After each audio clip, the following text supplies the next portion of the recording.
Les âmes s'assirent autour de la table ronde pour choisir leur prochaine leçon à apprendre.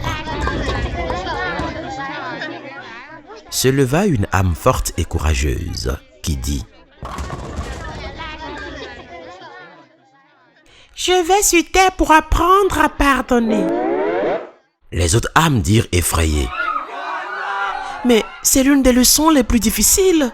Tu ne peux pas l'apprendre en une seule vie. Tu vas souffrir, on va s'inquiéter pour toi. Mais tu peux le faire, on va t'aider. » Une des âmes dit : « Chut, je suis prête à t'accompagner.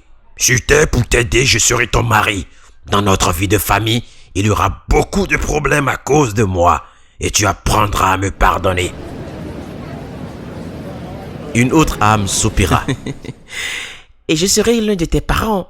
Je vais te faire vivre une enfance difficile et ensuite tu me suivras dans tout ce que tu vas faire et tu apprendras à me pardonner. » Et la troisième âme dit : « Moi, je serai l'un de tes supérieurs. Je te traiterai mal, injustement, pour que tu apprennes le sens du pardon. » D'autres âmes décidaient de la rencontrer à d'autres périodes de sa vie pour réviser la leçon.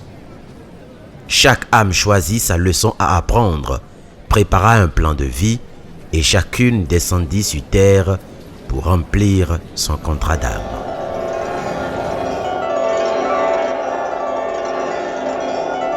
Fin de l'histoire.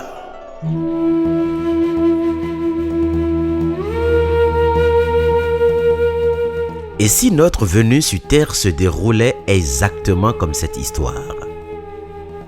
Et si chacun de nous, en fonction des défis et challenges, choisissait sa mission sur terre et toutes les personnes censées intervenir pour l'accomplir?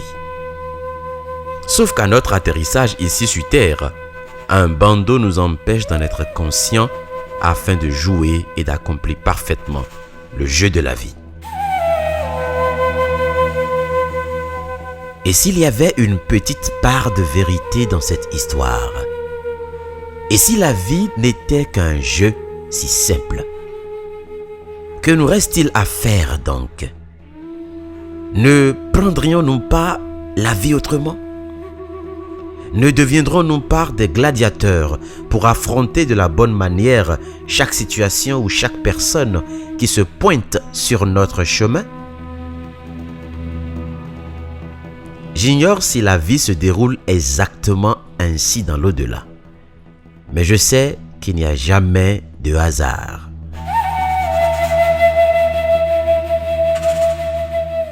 Chaque personne apparaît dans notre vie au moment où nous en avons besoin.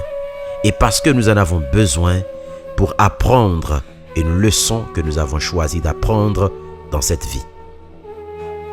Lorsque nous comprenons le grand plan de la vie, nous pouvons accueillir avec plus d'ouverture tous ces êtres qui semblent nous faire souffrir ou nous irriter, car chacun a son rôle à jouer dans notre plan de vie. Ceux qui nous font souffrir sont souvent nos plus grands maîtres. C'est notre ouverture du cœur qui définit la conscience que nous avons de la bienveillance de la vie à notre égard. Chaque chose, chaque personne, chaque événement a sa raison d'être. Ainsi, nous n'avons plus à juger qui que ce soit ou quoi que ce soit.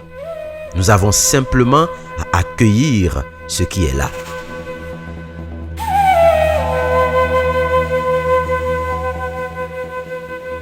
Une de mes amies qui a tant souffert, qui croyait que la vie était injuste, m'a envoyé un message ce matin en disant qu'elle se rend compte que tout ce qu'elle avait subi était pour son bien et le bien des autres. Elle ajouta : j'ignorais que ma petite personne, tout abattue, avec des challenges énormes, pouvait avoir d'influence sur les autres. Un ami vient de me dire qu'il a retrouvé le droit chemin grâce à moi.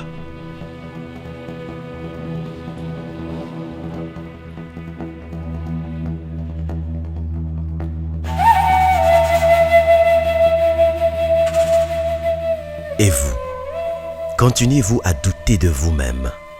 Pensez-vous toujours que ce qui vous est arrivé est le fruit du hasard? Vous ne comprenez peut-être pas encore tout, mais vivez encore. Le temps vous le fera savoir. Ayez la patience d'endurer, le cœur de le supporter et la force de le vaincre.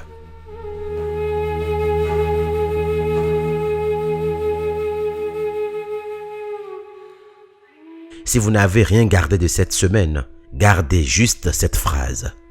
Les malheurs qui vous arrivent ne sont pas pour vous nuire. Ils vous permettent d'être assez préparés pour former les autres et les orienter.